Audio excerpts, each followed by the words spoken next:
Aquarius workshop, letting go of the ego identification. I start with a quote from Password Lecture 145 with the title The Call of the Live Stream and the Response to It. And the quote is as follows. Any disturbance is but a symptom of the basic ill of exclusive ego identification, no matter what name you give it, neurosis, sickness, distortion, unhappiness. End of quote from Password Lecture 145. Out of distrust, based on illusions and images, the proud and self-willed ego flees from the true self and desperately seeks love and safety in the outside world. But when we identify with the ego, we are alienated from ourselves and do not identify ourselves with the true self. Characteristic of this lack of self-identification is the lack of awareness of reality, so that we do not experience our mortality as real and therefore cannot feel that we are alive. Without direction from the true self, we fear activity because the ego is incapable of purposeful action. But we fear healthy passivity just as much because we confuse it with helplessness.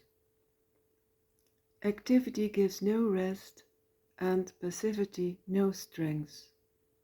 As a result of ego identification, we are totally out of balance and experience life as empty and meaningless.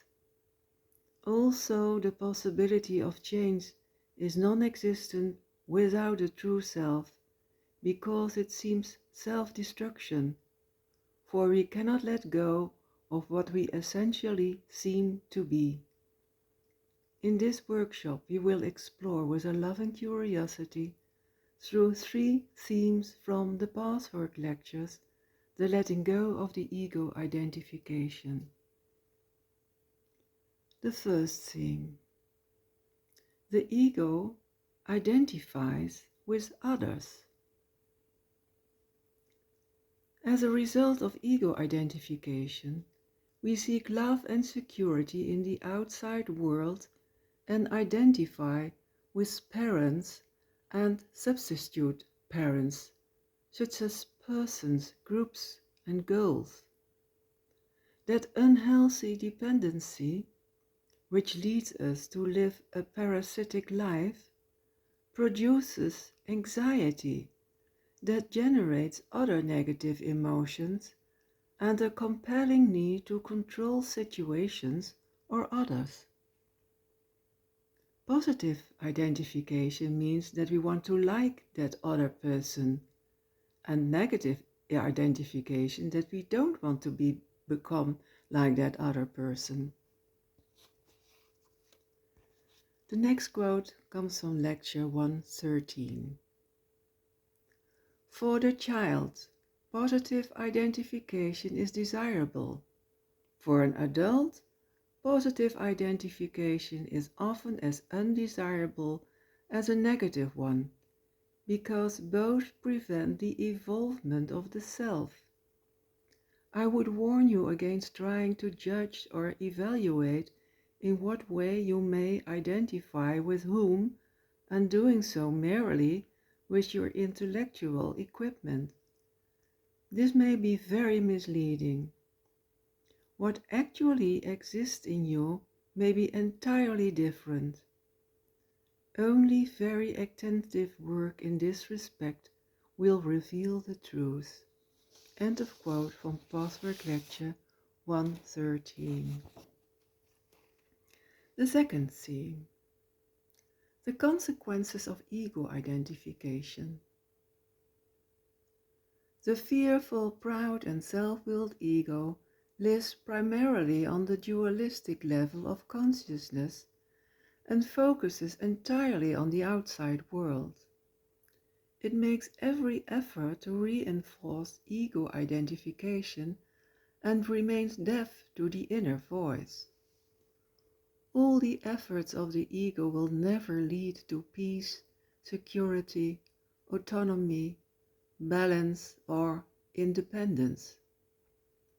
Caught in this illusory duality, we constantly fight what is and are unhappy. The next quote stems from Password Lecture 145.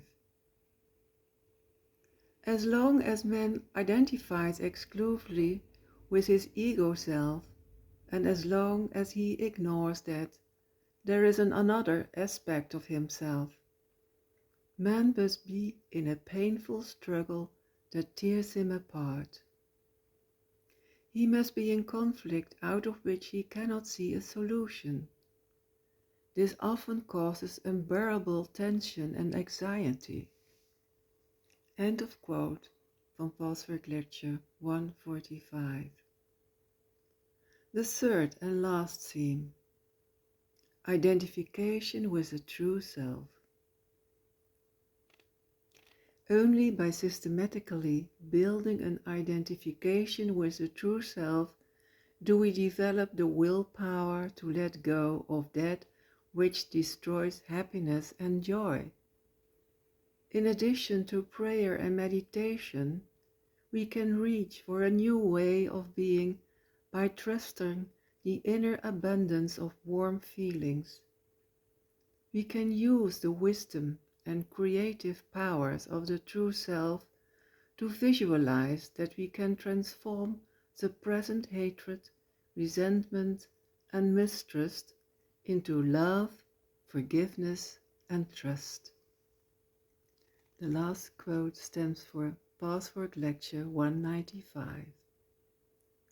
When you can truly feel your feelings, you can then identify with the spiritual self. The lower self should be identified, the spiritual self identified with. The ego makes the identification, but gives itself up voluntarily so that it is integrated into the spiritual self. End of quote of Password Lecture 195. More information you will find on my website. I wish you peace and all the best. Thank you.